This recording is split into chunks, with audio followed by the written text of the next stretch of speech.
Hello friends, I welcome you all for a lecture on the phases of solution of transportation problem. In the previous lecture we have been introduced about the transportation problem. So in this lecture we will study what are the phases of obtaining the solution to the transportation problem. Usually any transportation problem, when we solve it, its complete solution passes through the two phases, phase 1 and phase 2. So what is the phase 1? Phase 1 deals with obtaining the initial basic feasible solution. In short, it is called as IBFS, initial basic feasible solution. So how to find out initial basic feasible solution? There are usually 5 methods of obtaining the initial basic feasible solution. They are northwest corner rule, it is also called as NWCR. Second one is the row minimum method,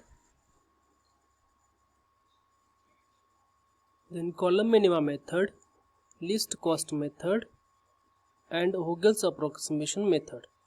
These are the methods to obtain IBFS, initial basic feasible solution to the transportation problem. Least cost method is also called as matrix minima method, or in short LCM or M matrix minima method. Vogel's approximation method is also abbreviated as VAM, Vogel's approximation method.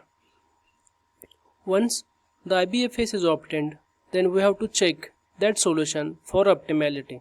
For checking the optimality of IBFS, there are two methods, stepping stone method and modified distribution method. In short, it is called as MODI method. So stepping stone method we will not discuss in this course series. We will discuss in depth the implementation of modified distribution method to check the optimality of solution obtained by IBFS. Now let us discuss here the three methods, northwest corner rule, least cost method, and Vogel's approximation method. In this lecture we will discuss the various steps involved while obtaining the IBFS by these methods, initial basic feasible solution. Now let us discuss first the steps involved in the northwest corner rule, that is NWCR.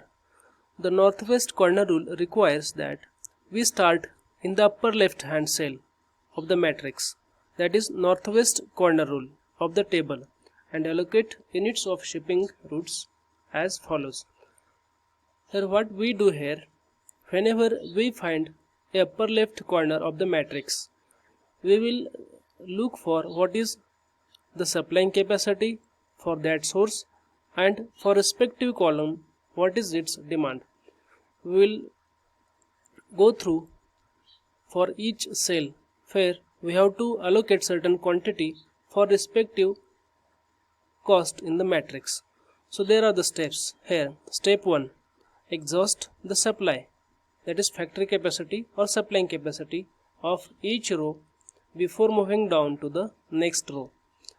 Here its meaning is that first locate the upper left hand corner, that is northwest corner of the matrix, and do the allocations row wise first. Once the row capacity is exhausted, that is supplying capacity is exhausted, then move to the next row, then exhaust the warehouse requirements of each column before moving to the next column. Here we have to fulfill the demand of each warehouse. Once the demand for first warehouse or destination is completed, then only we can allocate the quantities to the next column. So ultimately here we have to follow the rule for northwest corner rule, that is upper left hand corner of the matrix, and do the allocations consequently, and as we move on, and if the problem is balanced, we will satisfy all the rim conditions, that is all the supplies will be exhausted and all the demands will be fulfilled. So this is related to the northwest corner rule. So we will discuss a problem in the next lecture on this method. Now let us move on to the next method, that is least cost method. So least cost method is also called as LCM or matrix minimum method. So as the name indicates, least cost or matrix minima. Here when we are obtaining the IBFS, in the given cost matrix we have to find out the minimum cost in the matrix, that is matrix minima or least cost in the given matrix, and based on this concept we have to perform the allocations. So the intuitive method makes initial allocations based on the lowest cost, that is least cost in the matrix. Now the steps are here: identify the cell with the lowest cost, break any ties for the lowest cost arbitrarily. Now suppose there is a tie. A tie means at multiple cells in the matrix there are two or more lowest cost element. So in such a situation, randomly or arbitrarily make allocations and go ahead to the step 2.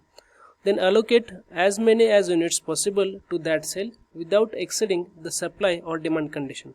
That means the allocation which we make at that respective least cost, that should not exceed the supplying capacity of the source or demand. That means supply capacity should be utilized fully and demand must be fulfilled. So either of them may be met during the allocation. Then cross out that row or column that is exhausted by this assignment. That means once we make an allocation, at that point either supply gets exhausted or demand gets fulfilled, and the respective row or column whose supplying capacity is exhausted or demand is fulfilled, we have to neglect this from further calculations. Once the allocation is made, find the cell with the lowest cost from the remaining cells not crossed out. That means once we neglect or cross out a row or column according to its rim condition that is neglected, and from the remaining cells we have to again obtain the lowest cost, and we have to proceed till all the rim conditions are satisfied. That means supplying capacity is all the supplying capacities are exhausted and all the demands are fulfilled. So you have to repeat the steps 2 and 3 until all the rim conditions are met, and finally then we have to calculate the total transportation cost by least cost method. Now the third method is Vogel's approximation method, VAM. The VAM is also called as penalty method because this method is based on the penalties. So Vogel's approximation method takes into account the allocation based on the penalties. So what are these penalties? Penalties are nothing but the difference between two lowest cells in each row and column, including the dummies. The dummies are included for unbalanced transportation problems.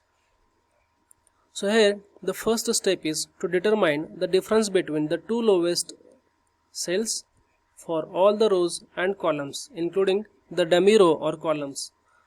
So here we find out the penalties row wise and column wise. Once we determine the difference between the lowest two cells, then identify a row or column with the largest difference. That means we have to find out where is the maximum penalty is.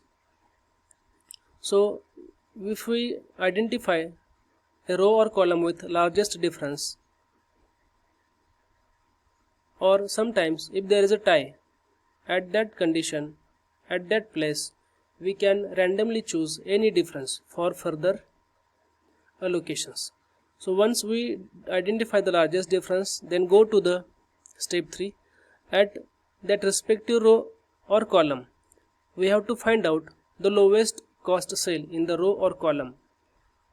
Here keep in mind, allocation is made based on the largest difference, that is maximum penalty.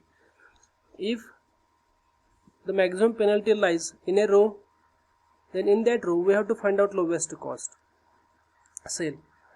Or if the maximum penalty lies in a column, then in that column we have to find out the lowest cost sale.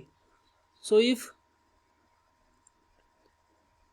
we find out the lowest cost in the largest difference row or column, at that place we have to make allocation. So as a result, if we make the allocation, either supply will get exhausted or demand will get fulfilled. So this is the iterative procedure. Once an allocation is made, then again we have to find out the differences for rows or columns. But before that, we have to neglect a row or column whose either supplying capacity is exhausted or demand is fulfilled. Now step 4 is stop the process if all the row and column requirements are met. If not, go to the next step. Here again we have to recalculate the differences between the two lowest sales remaining in all the rows and columns. That means once we make an allocation at the lowest cost for a difference either in a row or column, then for the remaining cells again we have to find out the penalties or differences. For any row and column with zero supply or demand should not be used in calculating the further differences. Then we have to go back to the step 2. The Vogel's approximation method usually produces an optimal solution or near optimal solution. So we can say that the VAM, Vogel's approximation method, is more efficient than the least cost method or NWCR, Northwest Corner Rule. Usually one study has found that VAM yields an optimal solution in 80% of the sample problems tested. So usually many times if you compare the transportation cost obtained by LCM, NWCR and VAM, in the first stage itself, VAM many times give us the minimum transportation cost as compared to LCM and Northwest Corner Rule. So this is about the various steps involved in the obtaining IBFS by NWCR, least cost method and Vogel's approximation method. Thank you for watching video. In the next lectures to come, we will cover the problems on these methods.